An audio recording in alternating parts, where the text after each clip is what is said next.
Oramos ao nosso Deus. Senhor, mais uma vez aqui estamos na tua presença. Obrigado, meu Deus, por tudo quanto o Senhor já fez neste lugar. Mas agora chegou um momento mais especial que é de ouvir a tua palavra que está tua serva. Usa ela, meu Deus, como canal de bênção para nossas vidas, como o Senhor já tem usado grandemente onde que ela tem passado. Pai querido, eu creio que o Senhor tem algo especial aos nossos corações nesta noite. Que ela seja um canal de bênção aqui para o teu povo. Em nome de Jesus, meu Deus, nós lhe pedimos a ti e te agradecemos. Amém. Glória a Deus. Cumprimento com Deus com a paz do Senhor. Amém? Amém. Vamos aproveitar que os irmãos estão em pé. Abra a tua Bíblia no livro de Jeremias, capítulo 9, versículo 23.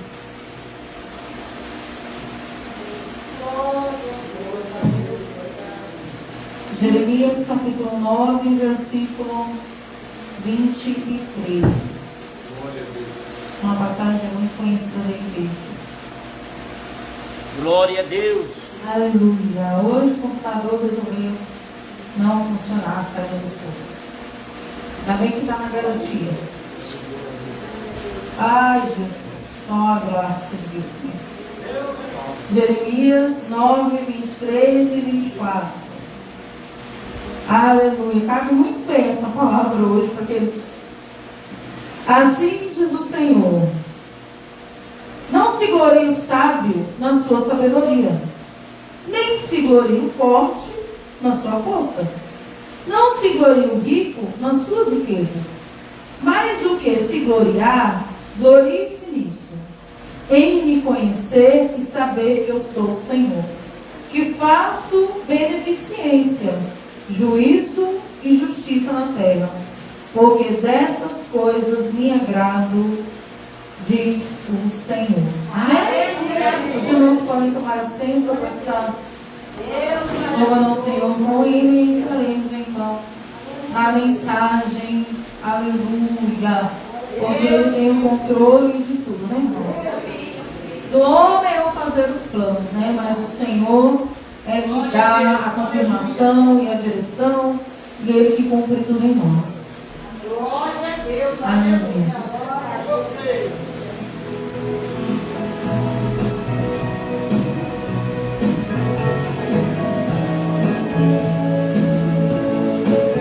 Aleluia. Olhando o passado eu vejo sangue na arena dos nossos irmãos primitivos morrendo então. E como se fosse um vídeo eu vejo essa cena dos nossos irmãos devorados por fortes leões.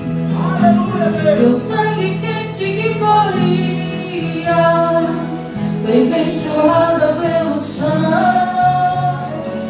era a semente do Evangelho, era sinal de salvação, pois cada alma que partia ia direto ao paraíso,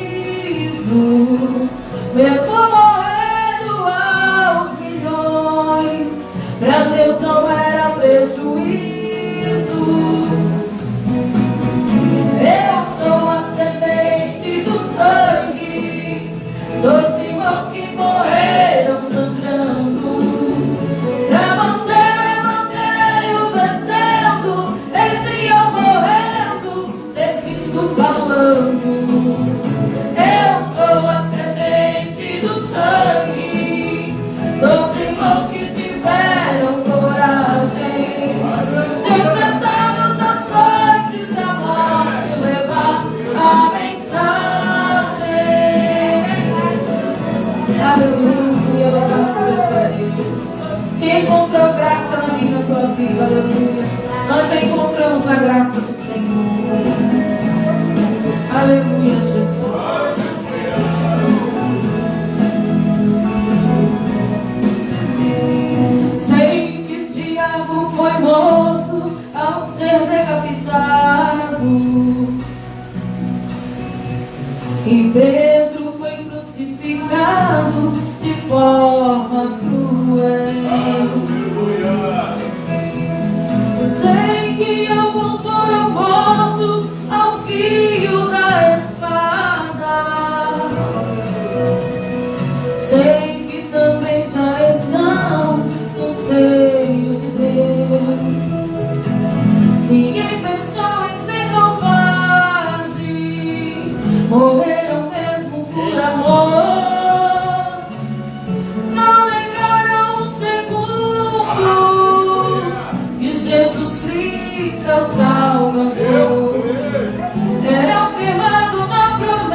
Quem for fiel até a morte terá a coroa da vida. Segure aí. Eu sou a semente do sangue dos irmãos que morreram sangrando pra manter o evangelho vencendo. Eles iam morrendo de Cristo falando. Eu sou a semente do sangue dos irmãos que tiveram coragem de enfrentar os açoites da morte e levar a mensagem. Eu sou a semente do sangue dos irmãos que morreram sangrando pra manter o evangelho vencendo.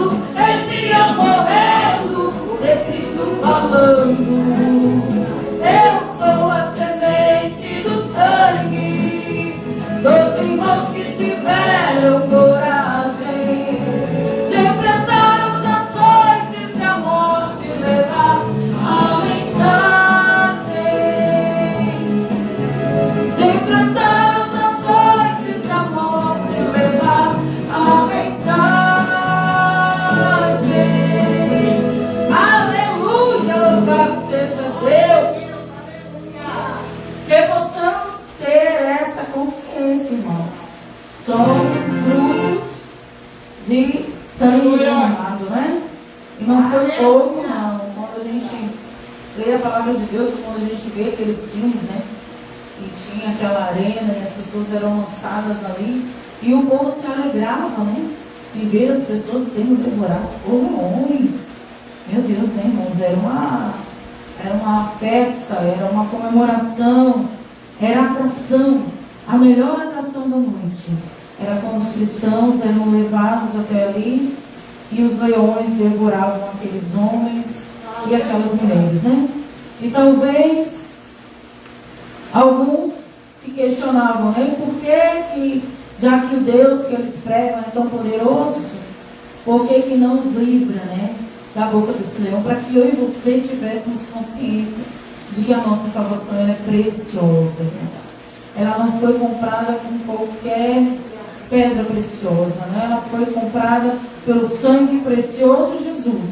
E para que esse evangelho chegar até a mim e a você, não só o sangue precioso de Jesus foi derramado, mas foi derramado sangue de muitos irmãos que amaram o evangelho e que não queriam estar no céu sozinhos.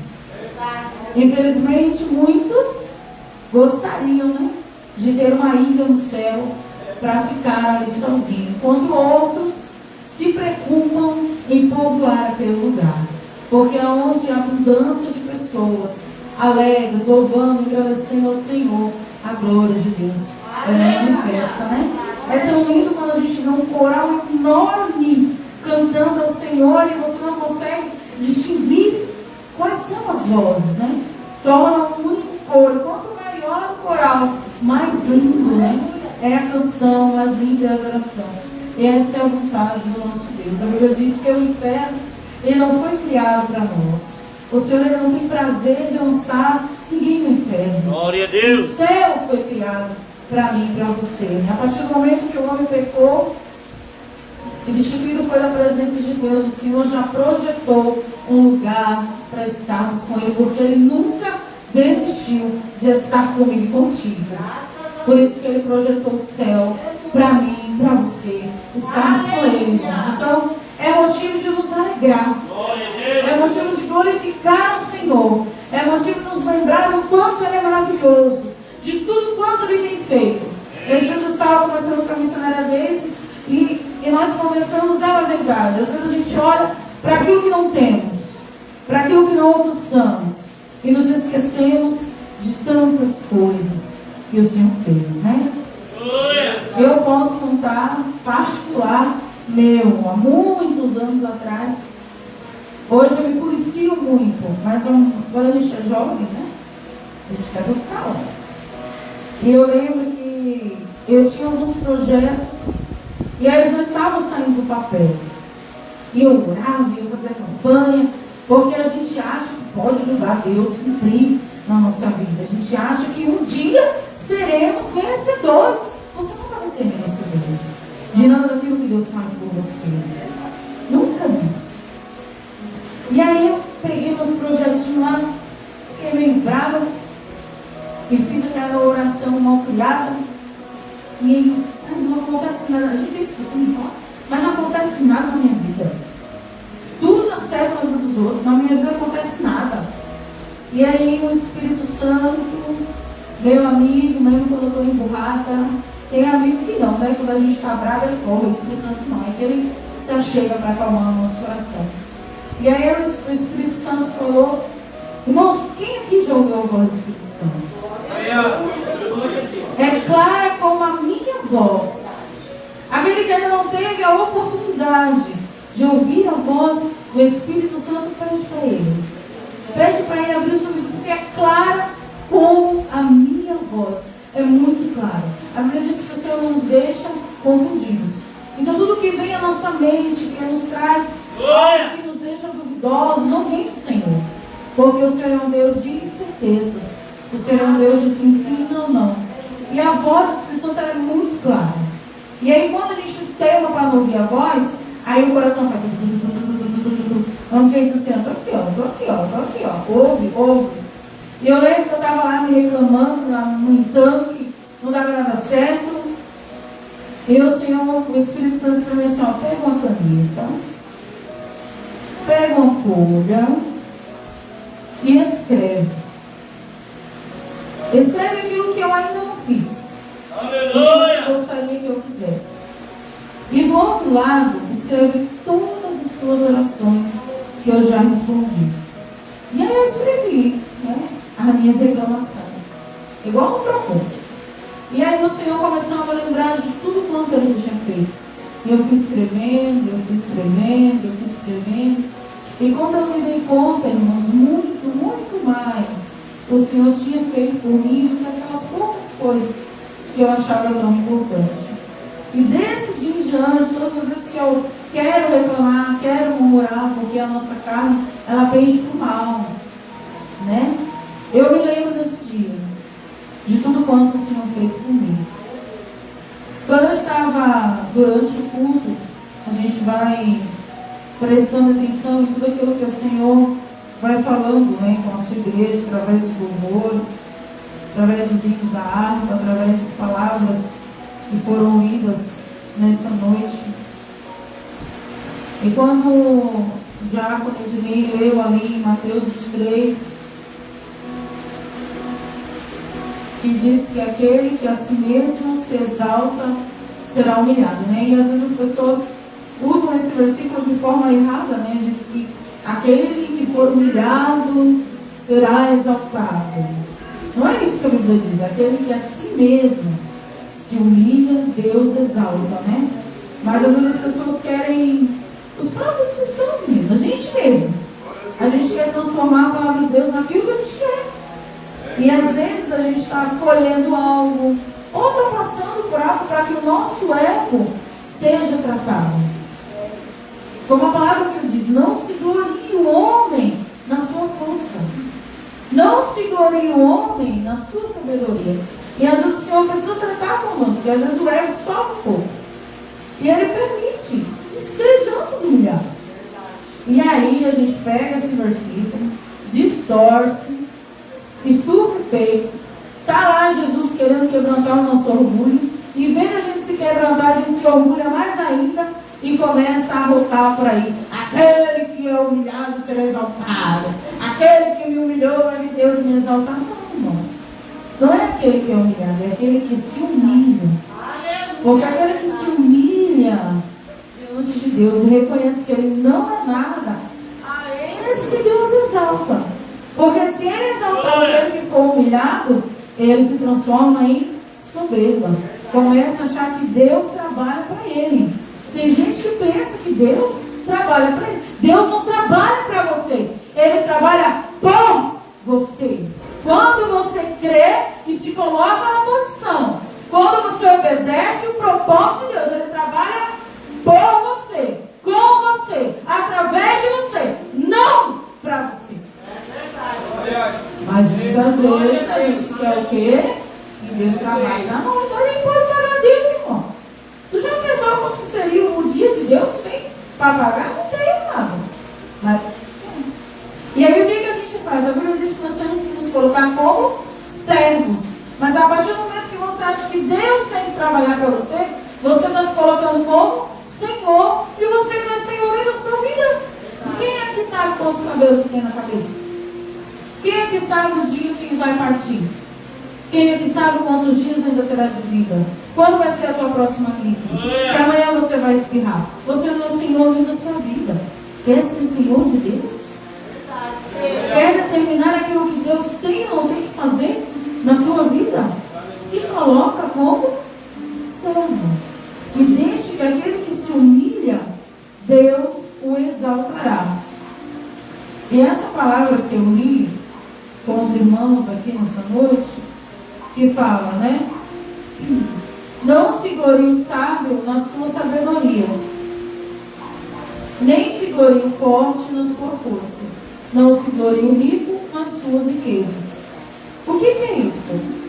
É às vezes a gente achar, confiar no poder da nossa mão. Igual eu hoje, estava confiando ali naquele computador. E ele me piaçando. Vontade que a gente tem de jogar lá no meio da rua, mas existe o Espírito Santo que quebranta, que nos faz manso, né? E aí quando a gente começa a agitar, a gente sobe o vento, acalma a tempestade que há no meio do teu coração. E eu confiei nele. E ele me deixou na mão. Mas eu nunca confiei em Jesus. E ele me deixou na mão. Nunca, irmãos. Nunca. Nunca, nunca. Até quando eu não enxergava, ele estava lá. Aleluia! E todas as vezes que ele não me permitiu naquele momento, é porque não estava pronto. Esses dias eu estava vendo algumas pregações, eu gosto, que a gente tem que se alimentar. Mas tem gente que acha que não, né? Que sabe tudo, não precisa ouvir ninguém. Não, irmãos. O Senhor examina a tua vida, não se for o sábio na sua sabedoria. E aí o pregador estava ministrando e ele falou algo que eu achei muito interessante. Ele disse assim: Isabel, há muito tempo, ela queria engravidar. Por muitos anos. E ela e o esposo dela, eles eram servos do Senhor.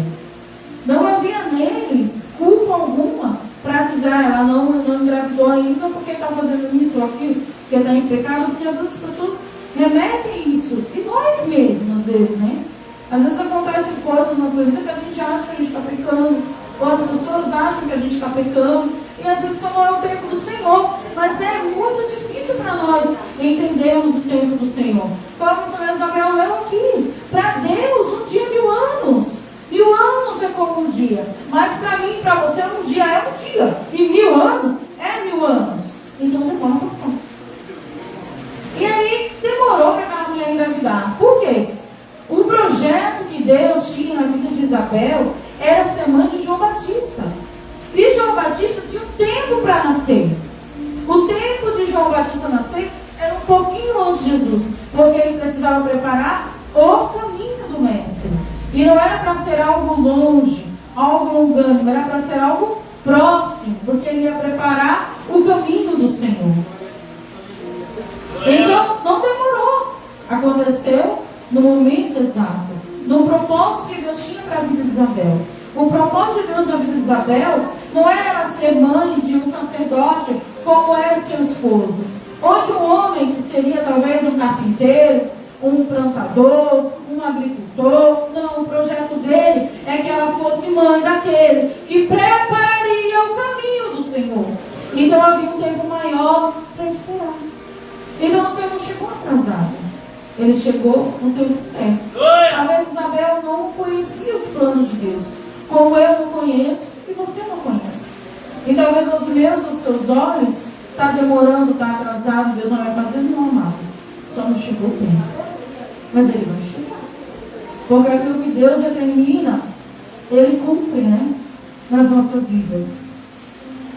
E aqui quando diz que não se glorie o homem na sua força, trata sobre isso, né? Sobre A gente confia na força do nosso braço, de que a gente faz, de que a gente pode, de que a gente resolve. Eu mesmo coloquei o cabo, tirei o cabo, bati o cabo, tirei o cabo, resolvi, foi nada. E às vezes a gente confia na força do nosso braço. E aí que quando a gente perde, a gente se frustra, a gente se culpa. Por quê? Porque eu confiei na força do meu braço. Mas quando eu confio na força do braço do Senhor, eu sei que Ele se movimenta em todo o tempo. Se Pedro dependesse da força do braço dele para continuar caminhando sobre as águas, ele teria se afogado. A partir do momento que ele confiou na força do braço de Jesus, que ergueu e chegou a afundar, né, irmão? Meu Deus, ergueu ele. Como é que pode, né? A pessoa se firmar em algo que não é firme e ainda ter força para erguer alguém. Isso é o nosso Deus. Como é que pode? Alguém que não pisa em algo firme, firmar alguém. Por isso que a Bíblia diz que você precisa construir a sua casa sobre a rocha. Você tem que estar firme para você erguer e firmar alguém. Alguém que pisa em areia não tem firmeza. Vai segurar quem te pega, não segura nem você mesmo. Então tudo aquilo que está escrito na palavra de Deus precisa ser aplicado na minha e na tua vida. Não tem nada escrito ali para preencher espaço. Eu acho que faltou espaço, porque muito mais poderia ter sido escrito nas escrituras, né? Talvez a preguiça de registrar, porque também preguiçou, né? Faltou muita coisa ainda para ser escrita ali. Coisas maravilhosas que o Senhor Jesus fez através da vida dos discípulos. E aqui também diz que não se glorie o rico na sua riqueza. E às vezes a gente acha que o dinheiro vai resolver, né? Tem muita gente confiando na sua riqueza, irmão. Mas tem determinadas situações que o dinheiro não resolve. Tem gente que o banco tem que dividir pelos bancos, tanto dinheiro que tem. Mas não tem a minha vontade com Deus no Brasil. Dinheiro ele não compra saúde. Dinheiro ele compra casa, mas ele não compra um lar. Ele pode comprar um cônjuge, mas ele nunca vai comprar uma família. Então aquilo que verdadeiramente tem valor, o dinheiro ele não é capaz de comprar, né? E aí no 24, o profeta Jeremias escreve: mas, através do que o Senhor tinha dito para ele, né? Mas o que se gloriar, glorie-se nisso, em me conhecer e saber que eu sou o Senhor, que faço beneficência, juízo e justiça na terra, porque dessas me agrada, diz o Senhor. Porque aquele que conhece ao Senhor sabe aonde Ele está e sabe como Ele age, né? Eu conheço meu marido. Eu conheço ele pelo tom da voz. E eu também conheço meu Jesus. Pelo tom da voz que o Espírito Santo fala comigo, eu já sei que eu andei pisando fora da vida. E precisamos conhecer o Senhor, para saber aonde Ele está e como Ele trabalha. E Ele diz aqui que Ele faz beneficência, né? O Senhor Ele faz muita bondade para conosco, mas Ele faz juízo e justiça. E quando a gente fala sobre juízo e justiça, o juízo vem de conhecer a causa para julgar, né? De conhecer aquilo que está acontecendo. E a justiça é Deus. E muitas vezes, irmão, o que é justo não é bom para mim. Às vezes é bom para o meu irmão. Porque às vezes eu errei. E quando a justiça de Deus vem, ela não vem para julgar. Porque a justiça ela tem que ser o quê? Imparcial. Então se eu errei, embora eu seja filha, e se eu errei contra aquele que talvez ainda é criatura, porque não se fez filho de Deus ainda, quando a justiça vir, se o Senhor tiver que puxar a orelha e abençoar aquele, Ele fará, porque Ele é justo. É por isso que lá em Brasília, nos poderes, tem a mulher lá com a balança, né? Porque o ideal é que a balança ela fique equilibrada. Hoje em dia, para vocês que são jovens, eu já sou mais velhinha. Para vocês que são jovens, quando vocês vão lá no açougue, aí você pede lá 2 quilos de carne. Vamos dizer, 2 quilos de coxão mole. Bife de coxão mole é muito bom. E aí o camarada vai lá, corta o nosso bifinho, o meu esposo fica de olho, porque ele está cortando direito. E aí ele coloca lá naquele saquinho transparente e coloca na balança. E imediatamente aparece o quê? O peso. Mas antigamente, quem tem a minha idade ou um pouquinho mais vai lembrar que não era assim. Antigamente a balança ela tinha 2 pratinhos. E aí o dono do local, ele tinha uns pezinhos de ferro, de aço, que estava lá 5 quilos, 10, tu lembra disso? É, cabelo branco da gente. 5 quilos, 10 quilos. E aí quando eu ia lá no açougue comprar o meu bifinho, e eu dizia assim, eu quero 2 quilos de bife. O que o dono fazia? Ele colocava na balança, tinha um prato aqui e um prato aqui, colocava lá o pezinho de 2 quilos, e ele ia colocando o bifinho do outro lado até ficar igual. Isso é justiça. Julgar por igual. Nem prevalecer um e nem prevalecer o outro. Igual. É assim que o Senhor nos vê, irmãos. Igual. Se o pastor ou eu fizer algo, qualquer um dos irmãos, o julgamento do Senhor não vai ser menos por isso sobre as nossas vidas, vai ser igual. Na verdade, a gente paga um preço maior porque em nós há uma responsabilidade maior. Mas o julgar de Deus é igual. Isso é justiça. Aleluia. E é isso que o Senhor faz na minha e na tua vida. E quando eu fui pensar sobre essa palavra, sobre nós não nos gloriarmos nem na nossa força, nem na nossa sabedoria, mas nos gloriarmos de conhecermos ao Senhor, eu comecei a meditar sobre uma frase muito dita. E eu mesmo já falei algumas vezes. Vamos ver se vocês falaram para mim. Ai, o Senhor achou graça em mim. E muitas vezes quando a gente fala dessa maneira, parece que em nós havia algo especial. Eu estava lá no mundo do pecado, na sala do pecado, e Deus achou graça em mim. Não, irmãos, Deus não achou graça em você. Você encontrou a graça de Deus. Pela misericórdia, pela oração de alguém, porque você deu a oportunidade, você encontrou a graça dele. Não foi ele que achou graça, porque você não tem graça. Eu não tenho graça até hoje. E vou morrer sem ter graça. Eu encontrei a graça de Deus. Eu fui de encontro à misericórdia de Deus. Porque o que é graça? É favor imerecido. É amor incondicional. Independente do que? Dos méritos. Porque a Bíblia diz, se fosse pela lei, nenhuma alma se salvaria. Então por que fez a lei? Por que foi feita a lei então? Se era impossível o homem ser salvo pela lei. Foi feita por 2 motivos. Um dos motivos era que o povo de Deus estava no Egito e vivia segundo os primórdios do Egito. O povo de Deus, eles não tinham folga. Eram escravos. Escravo não tem folga. É dia, noite, dia. Então foram criados as leis para direcionar o povo como eles deveriam viver. Porque o costume do Egito era muito diferente do costume que Deus queria para o seu povo.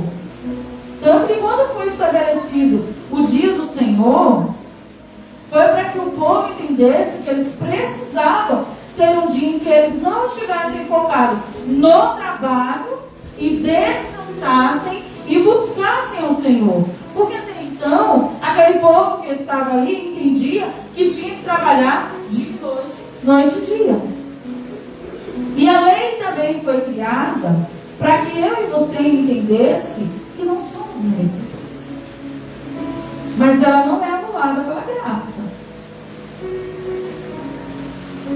A graça, ela nos faz entender que precisamos dele para cumprirmos o que conseguimos da lei.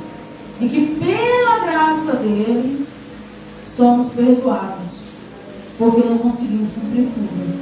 Não você vem com isso, porque tem gente que pega a graça, coloca debaixo do braço e sai aprontando tudo que pode e o que não pode, e fica aí pela graça, e um dia vai ficar o quê? Vai ficar aí de graça. Porque se a trombeta soar, vai ficar aqui de graça. Não sobe. Perdeu tudo. O que é uma coisa de graça? É uma coisa que não tem valor. Cuidado. Cuidado, irmão. Para não usar a graça e acabar ficando de graça. Sem valor algum. Eu achei muito interessante esse pensamento, né? De que a graça nos encontrou. Não foi Deus que achou graça em nós.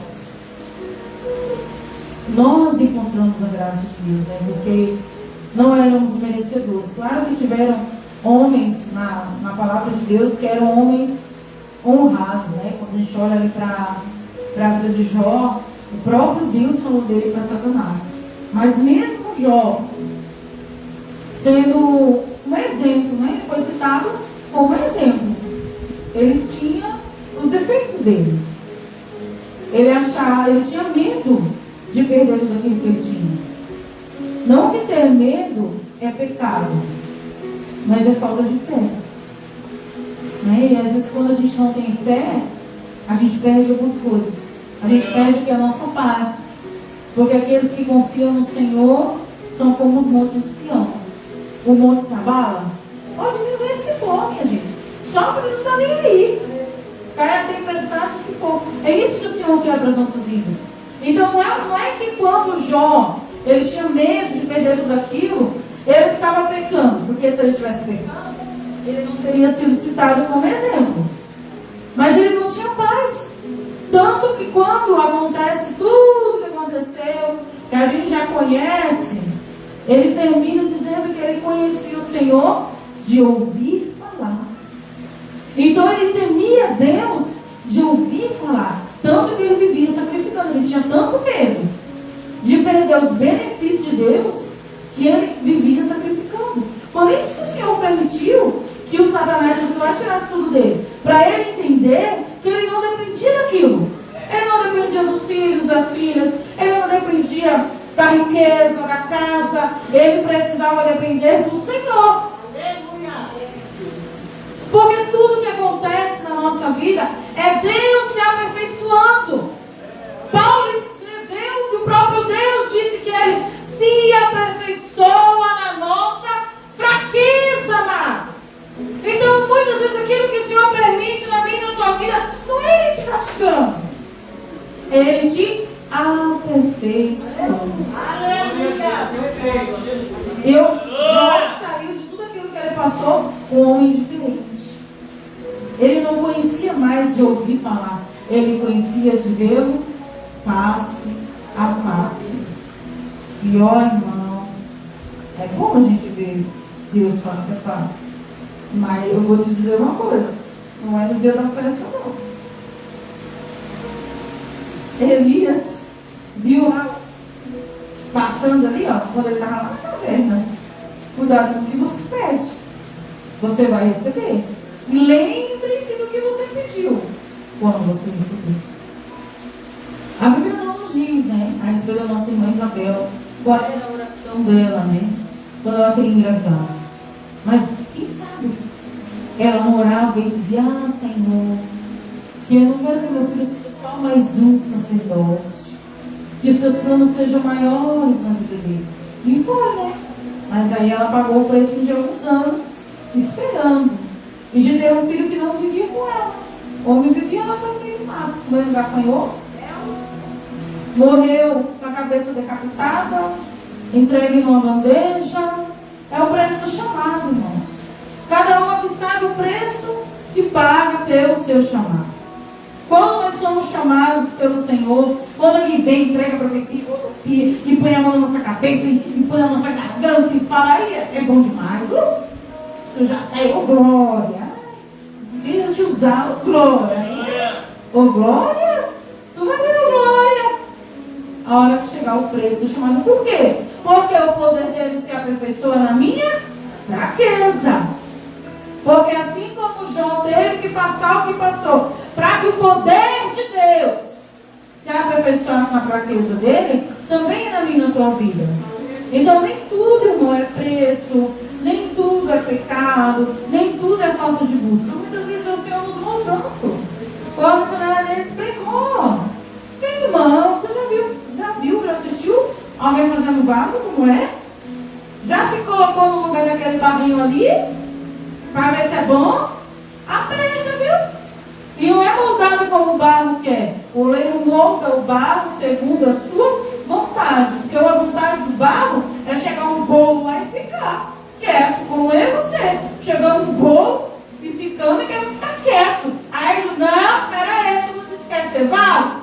Deixa que eu vou te moldar. E aí as meninas entram e amassa e tira o que tem que tirar. Abre espaço para que ele possa encher. Mas é maravilhoso, irmãos. É maravilhoso nós nos gloriarmos de conhecermos ao Senhor. Nós entendemos que a graça dele nos alcançou. E para encerrar nessa noite, eu quero contar. Eu falo demais, daqui a pouco o pastor puxando o vestido. Eu quero contar uma ilustração que eu ouvi, eu achei muito bonita e muito interessante. Tinha um menino que ele queria muito ter um bichinho de estimação.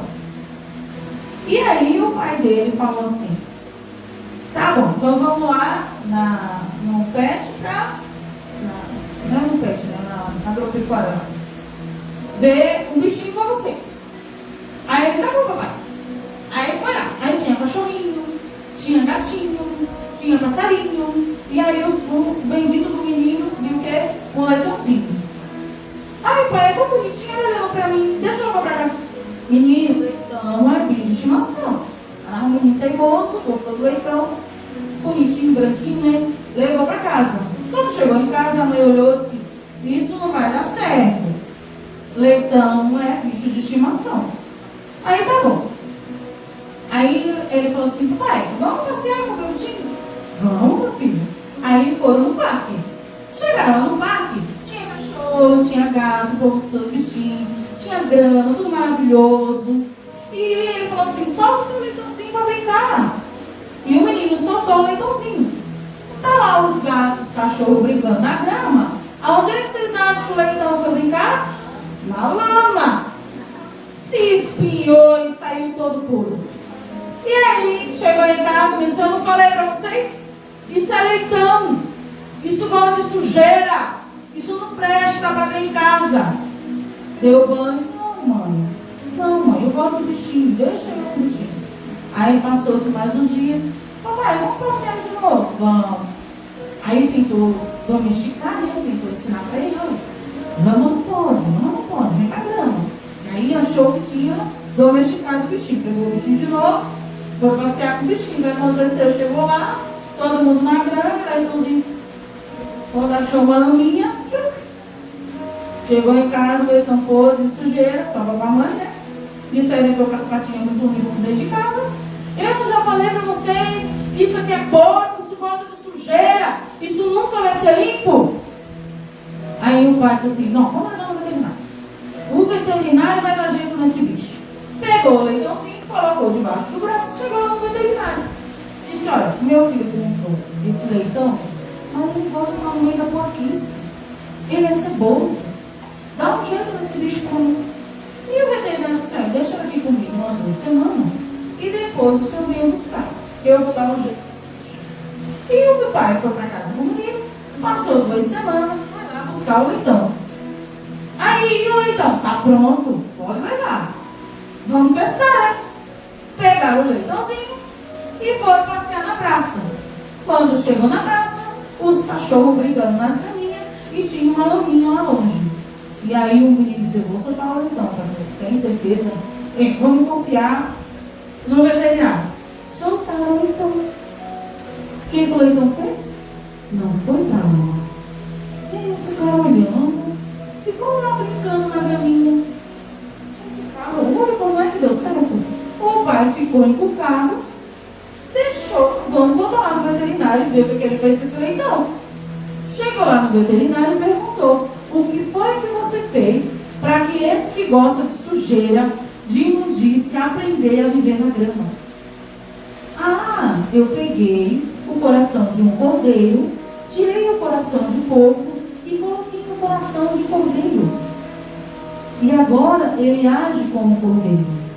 E aí o pai ficou olhando assim, e ele falou assim: ó, mas infelizmente o cordeiro teve que morrer, para que esse que era porco se tornasse cordeiro. Já entendeu, né? Foi isso que Jesus fez comigo e contigo. Nós, naturalmente, irmãos, ia viver chocado na lama, porco, ceboso e imundo. Mas um dia ele morreu naquela cruz do Calvário, para que tirasse o nosso coração, porco, que gosta de sujeira, e colocasse o coração de cordeiro dentro de mim. Então não volta para a lama. Não faz com que aquele sacrifício tenha sido em vão.